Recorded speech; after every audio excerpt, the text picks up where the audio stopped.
From the campus of the University of Nebraska at Omaha, consider this with Kathy Wyatt, a program of issues and information behind today's news.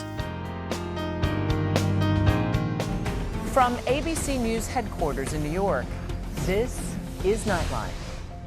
Thanks for joining us. Tonight, as the accused shooter appears in court, charged with the attempted assassination of President Trump, a collective soul-searching at the highest levels of law enforcement, politics, and journalism.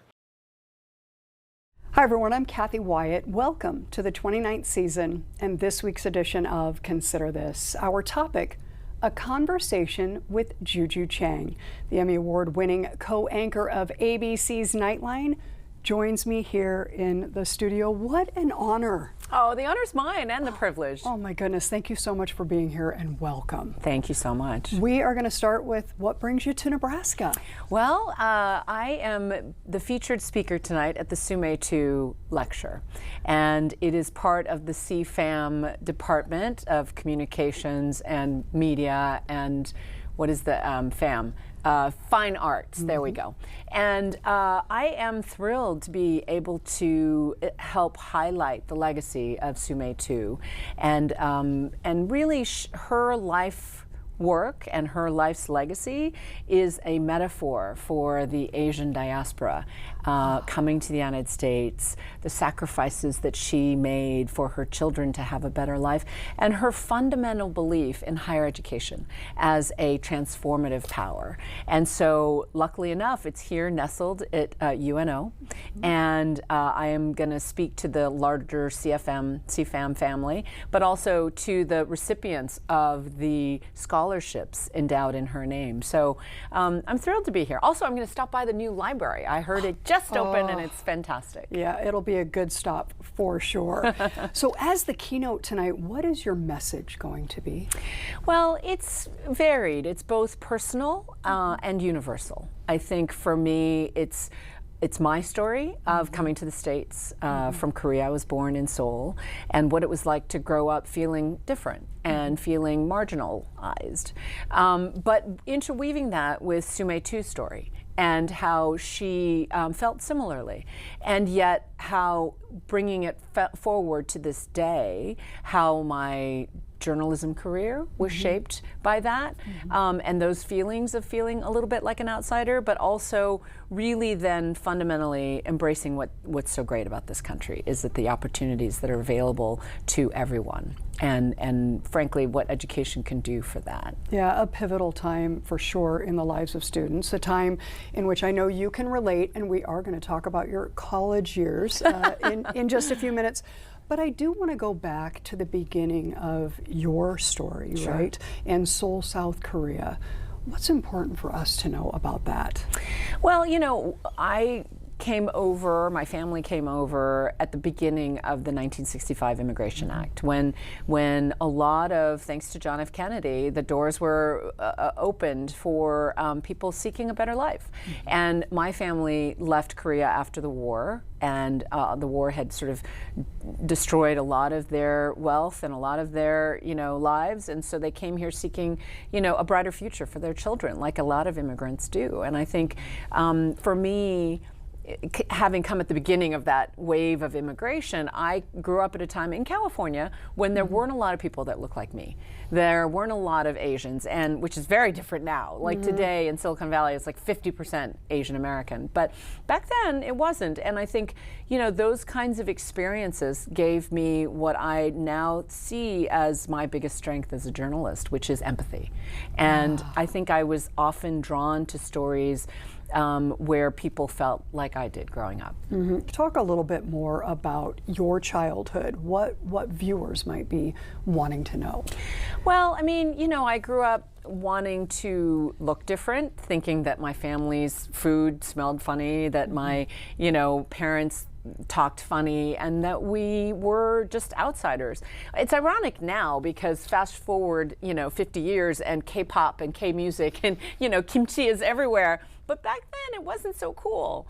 And so I think those feelings and going around with my dad, who had been a small business owner and was, engaging in the world, I watched him in many ways like immigrant children do. Like, I watched him being treated poorly, and I couldn't understand why, what was going on. I didn't even have the words for what I was bearing witness to, but I felt it, right? And I was also the translator, right? Both linguistically, but also culturally and emotionally for my parents. And I think that those issues are still alive and well today. And so in my 40 years of journalism, I've been drawn to a lot of stories involving people who are disenfranchised in some way, who feel powerless, who don't have a voice in society. And I think that's those, I didn't realize that I was setting out, in a career to do that. But I think looking back, I realized that's what's guided me in many ways. Wow, and we are going to talk more about that. But Juju, I have to bring this up because I had no idea you were a nationally ranked swimmer in high school. It's funny. I don't talk about that a lot, but it did shape a lot of who I am today. I mean, I was a tomboy, and I always felt like hard work will pay off, because I wasn't necessarily the biggest, strongest, toughest person in the pool, but I had a certain mental toughness that I think has translated in a lot of other disciplines in my life. But it's also, reminds me that, for women and girls, having sports in their lives is an incredibly powerful springboard for the rest of your life. There's all these studies that show that Fortune 500 companies that have female leaders, most of them were athletes growing up. And, so it teaches you teamwork, it teaches you leadership, it teaches you discipline.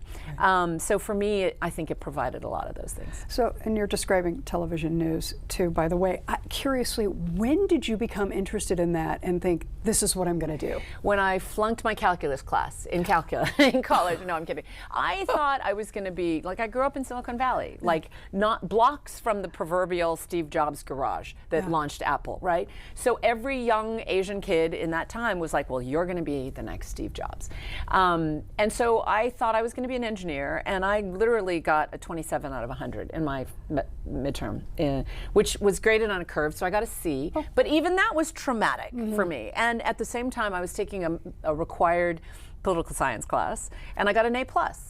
And I thought, well, the college gods are trying to tell me something, right? And I, for the first time, listened in a way that wasn't fulfilling my immigrant parents' hopes and dreams, right? It was something that I looked at objectively, and I said, I really am drawn to this subject matter. What can I do with this? And that is what pivoted towards, I was at Stanford, and so I ended up writing for the paper, working on the college, news director for radio, doing the kinds of things that UNO does here for students. And I think that really helped launch me as a journalist. But I also will say I had a role model, and her name was Connie Chung. And she was a nationally recognized broadcast journalist, and my mother was the one who said, maybe you could be like her. And I think it just pinpoints this idea that representation matters, that a lot of people think if you see it, you can dream it. And if you can dream it, you can be it. And so for a lot of kids of my generation, seeing Connie Chung was super inspirational. And I think a lot of young people, Asian Americans especially, there aren't a lot of role models around. And so it's incredibly powerful to hear from young students that they sometimes, saw me on Good Morning America or felt a certain way about that. And that's really a lasting legacy. It's interesting to rewind our life journey. And, I'm thinking about, I believe it was maybe your second year at Stanford that you were able to get this desk assistant position, right? I'm sitting here with Juju Chang, and you started your whole career as a desk assistant. So recap a little bit. It was even lowlier than that. I was a vacation relief desk assistant, and I had to prove myself that first summer after graduation that I was worth keeping around. So, but I think it was valuable. I mean, I think I've done just about every job that there is, aside from floor directing. Sorry, I haven't done that yet. But your students here are doing all of these things. And I think, the big thing that we're learning about media concentration and media disruption is that more and more people are being asked to do more and more functions, right? So even at the network level, we now have the unfortunately named predators, producer editors, and people who can keyboard edit but also produce, people who can do but at the time me making the sort of climb up the ladder, I was a desk assistant, I was a PA, I was a researcher, I was an associate producer, I was a producer, and only then did I swap to being on air. So I want to ask you, especially for the young people who are watching, when you talk about that progression, right? There's definitely something that goes into that. I mean, what within you do you have to possess to be able to, I mean, this just isn't a simple step-up thing. You've really got to earn that. And what's the story behind earning it, right? It's a complicated question. I mean, I am of the mind that, luck has something to do with it, right? And yet, I think, Yogi Berra was once quoted as saying, I'm a very lucky man. The harder I work, the luckier I get. So a lot of people are presented with lucky breaks, but you have to have the foundation to take advantage of whatever lucky breaks come your way. And I think that's what getting a basket full of skills does, right? Oh yeah, I can copy edit. Oh yes, I can floor direct. I know how to backtime a show. I can do that. I can do this. I can keyboard edit. I know how to put a graphics on my, TikTok post. All of those things add up to meeting the moment when a lucky break hits. I wanted to ask you, how does being an Asian American influence your success? It's a good question. It is so deeply embedded in who I am, right? And I think, but I'm also mindful of the fact that it's not just that I'm Asian American. It's that I'm a woman. It's that I'm a mother. It's that I'm a working mother. And all of those lived experiences go into who I am. But being an Asian American woman gives me really specific insights into what it's like to grow up a poor immigrant child, right, whose parents are working a lot, who therefore certain ends don't meet, in a variety of ways. So I have a lot of empathy in that direction. I know what it's like when your parents are entrepreneurs and taking risks and making sacrifices.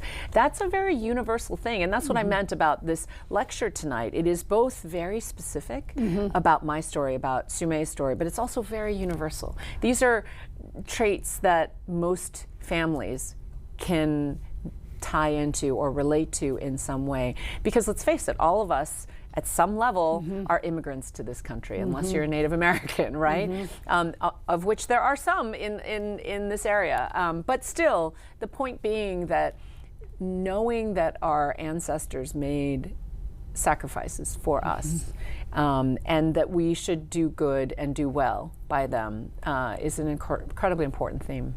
Okay, thank you. You mentioned it earlier, so I'm going to bring it up, K-pop Demon Hunters. Sure. So incredibly popular. What's your take on that? So K-pop Demon Hunters is an incredibly Korean American product. It was done with Korean American creatives, but with K-pop singers. And obviously K-pop and the story is based on Korean mythology. But it is also very universal. It's about not feeling like you fit in. That's what these young girls are saying. They're like being vulnerable with each other and saying that I don't feel like I belong. I feel like I'm hiding a part of myself in public. And of course, the catchy K-pop tunes really help as well. So it has done Bafo on Netflix. But, so did Squid Game, which is a fascinating cultural phenomena. And I think being able to sort of see that cross-pollination between Asian stories and Asian American stories is fascinating to me. Wow. Okay, thank you. All right, I'm going to get back on track here with the countless stories. You've been in this profession for more than 40 years. I can't even imagine how many been there, done that you've had. But what comes to mind maybe as the most memorable story you covered? Yeah, that's an impossible question to answer just because there are so many. And it's sort of like trying to pick a favorite child. You really don't ever want to do that in public. But, I am often, it is the far-flung stories where things are so different. I went through Africa and followed, the hunt for Boko Haram, right? So Chad, Cameroon, Nigeria, talking to people who suffered unimaginable violence and upheaval in their lives.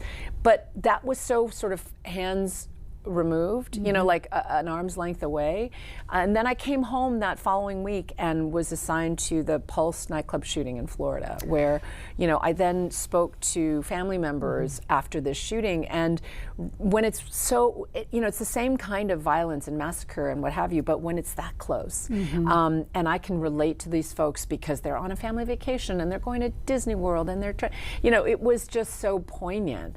But at the end of the day, it's always the smaller stories that stay with me. And people, in fact, just today somebody said, how do you deal with the darkness of so many of the stories that you cover? And I often tell the story of one of the mass shootings that I covered, which was in Las Vegas, where it was the music festival and the gunman was shooting from up in the tower and shooting down onto this concert venue. And I interviewed a woman who said, you know, I was there with my parents and I didn't realize I'd been shot. She ran like a quarter of a mile with a bullet lodged in her hip. And she said, but out of nowhere, when I realized I'd been shot, a stranger came and helped shield me with his body and got me to a gurney and then got me into a car, and then somehow more volunteers came out. And she said, what I took away was there was one bad man in the building and hundreds of heroes and angels here on the ground. And those kinds of like moments of like you can't give up on humanity kind of ideas really stay with me and really lift me even through a lot of darkness, right? I mean, it's tough. There are a million stories like that I can tell you. And so it's hard for me to pick one favorite one, but there's so many that are powerful, and you know, there's a little piece of my heart that stays with them. Wow. Okay. I did want to ask you, with everything going on in the world and all the hours and all the places that you've been, and even those dark moments, was there ever a time when you went home or you went back to your hotel or wherever it was and said, I just don't know that I can do this anymore? I certainly have flashes of that. I mean, there are times I joke where I think, am I dead inside? What is happening here? But I think ultimately it takes stepping away from it at times to gain the reflection on the overview, getting the sort of 30,000 feet view. And that's the best way that I can describe it. I need to take breaks every once in a while, not just go on vacation and sit by a poolside somewhere, but like mental breaks from it, right? I mean, I don't cover war and famine 24/7, right? Some of my colleagues do. Like, you know, Martha Raddatz is out on the front lines all the time. I do not do that. I get to go to Hollywood and interview. I went to Vegas and interviewed J-Lo a month ago, you know, and spend time with her and get really profound insights from her about how she said to me, my life fell apart, you know, 2 years ago, and I had to take a break and I had to sit with my kids. And so this is her lesson that I'm sharing with you. And she said it was the first time in my life that I didn't reach for another relationship, another romance. It was the first time in my life that I didn't reach for work and distract myself with more work. And I sat with it. And I really had to be honest about, why do I keep making these mistakes? And why do I encounter this pain?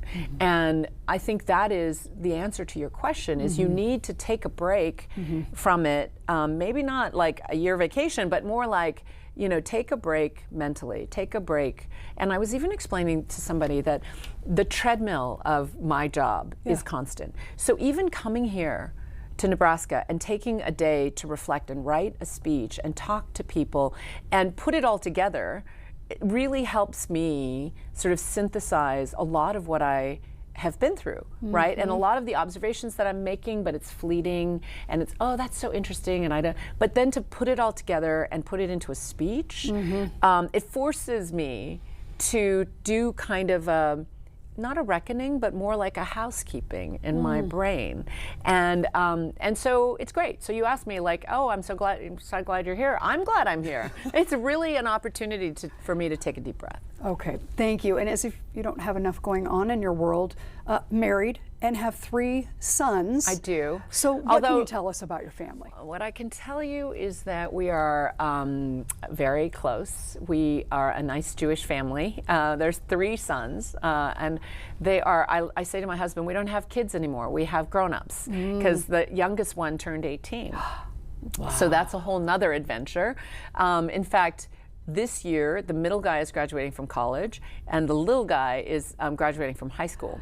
So I am looking over the edge of an soon-to-be empty nest, although thankfully the middle guy's coming back to New York, so we'll have one at home. But, you know, it's been fun. I think I've gone out of my way to show to them that moms can have fulfilling work lives too and still be good moms, right? Yeah. And that's an important lesson to teach our men, because that's how they become supportive spouses.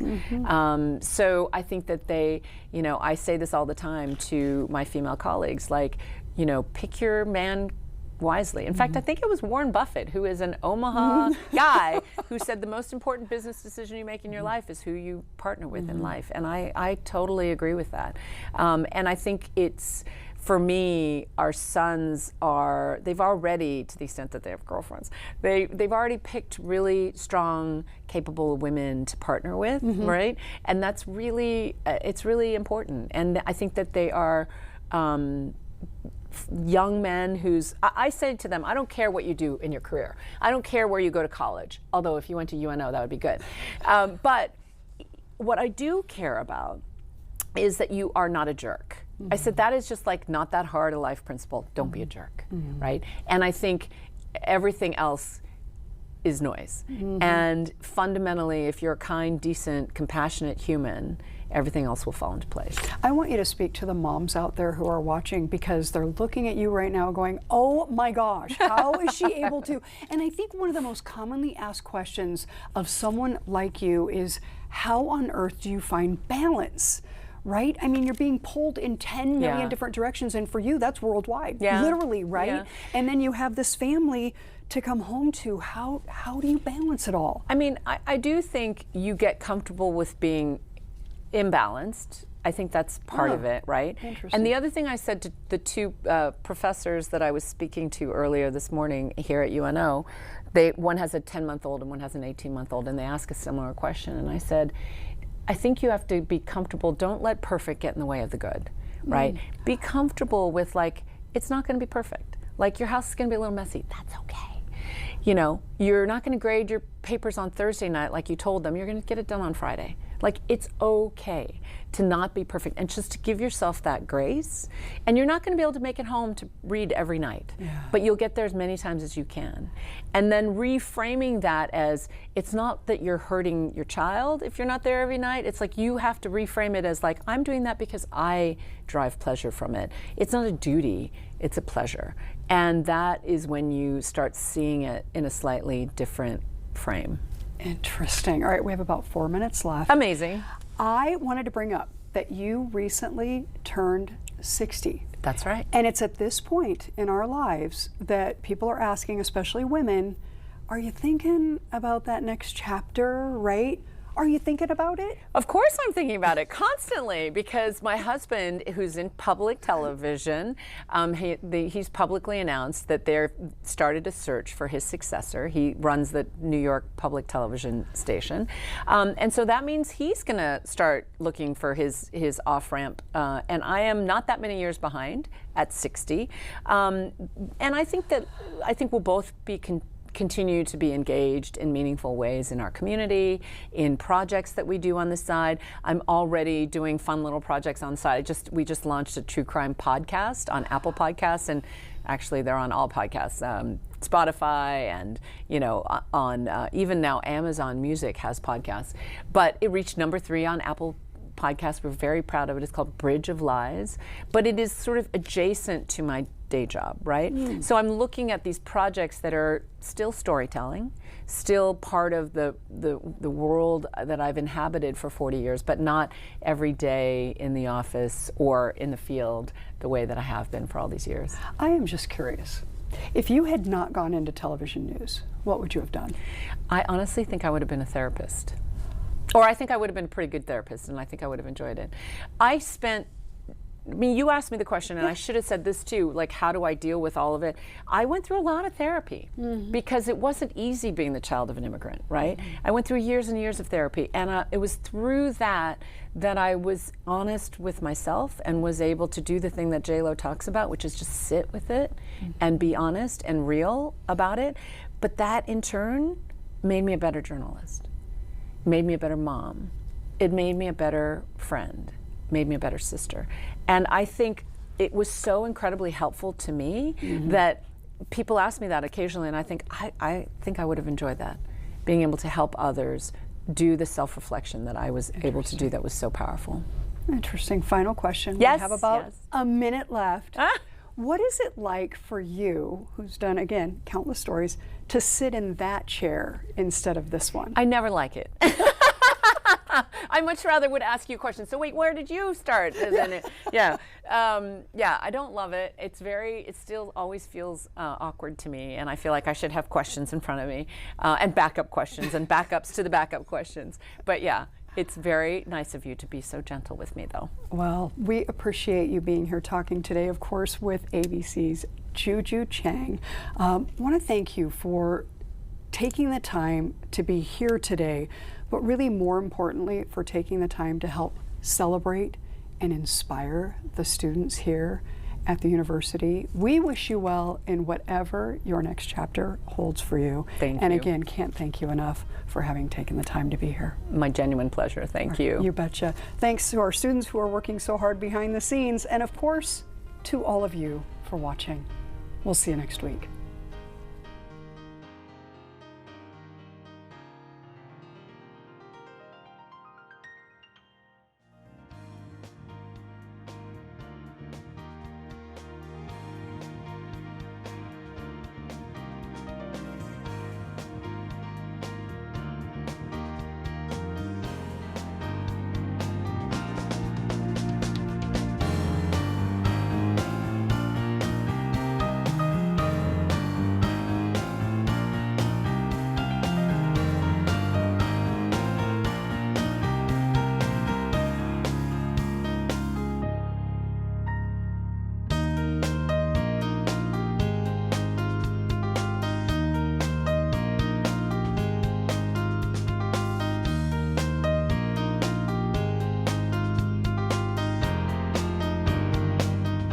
Consider This is an issues and information program produced by UNO Television in the School of Communication.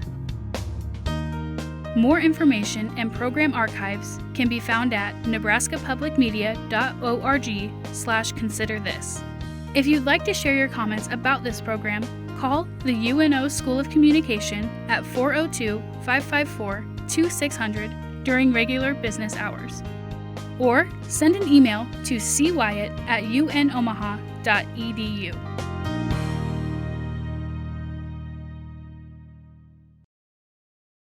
You are a maverick. You stand ready to change the world. You are an innovator with bold ideas and a vision for the future. You are determined to turn your dreams into reality. You are a leader committed to making a difference. Your passion for finding solutions transforms research into real-world impact. You are unique, and your voice matters. Your individuality breathes life into the community you're shaping. You are driven, always striving for excellence. Your passion, your hustle, it's not just about today. It's about opening doors to tomorrow. Every skill you sharpen, every connection you make is building the foundation for your future success. With Omaha as your campus, you're at the center of it all. Here at UNO, the possibilities are as endless as your potential. You dare to dream, to innovate, to lead, to shape a brighter future. You are a maverick.